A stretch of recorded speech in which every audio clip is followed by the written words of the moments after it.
Rruga quhet e fushave sportive pasi përveç qindra familjeve dhe bizneseve në të dy anët e saj, ajo shërben edhe për sportistët e ekipeve të vllaznisë që stërviten çdo ditë në fushat sportive që ndodhen në këtë zonë, e cila i përket njësisë administrative rrethina.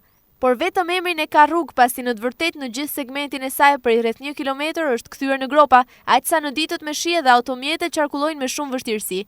Banorët theksojnë se prej 3 dekadash përballen me këtë gjendje, ndërsa së fundmi kjo rrugë është inspektuar edhe nga kryetari i Bashkisë Shkodër Benet Beci, i cili premtoi ndërhyrje për rregullimin e saj. Për këtë arsye ata janë në pritje. Ka edhe 20-30 vjet. Çfarë është?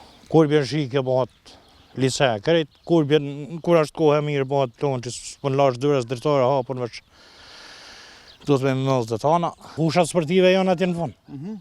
Janë 2. Vinë për zotin këta që stërvitën për ditë, kjo është për t'i këmajnë me një kresë për burë, me bicikletet, bicikletet atër, imaginojë se që bëhet me makinë. Karë kryetari i bashkisë për zellje, do të asfaltojmë, do bëjmë namin, po së kur e di zotë jetë. Po kërkesa jonë është vërsh rrugës, e tjerë t'i kena bëna, shpija t'i kena të bëme, na bëjnë këtë rrugë, edhe legalizimet e shpijes, edhe ata i kanë blokuar shqyrë, krejt edhe asisja tjetër. Muaj më parë në këtë zonë është ndërhyrë për vendosjen e shtyllave të reja elektrike dhe shtrimin e rrjetit të ujësjellësit, 2 procese të domosdoshme për t'i paraprirë zbatimit të projekteve për rregullimin e rrugëve.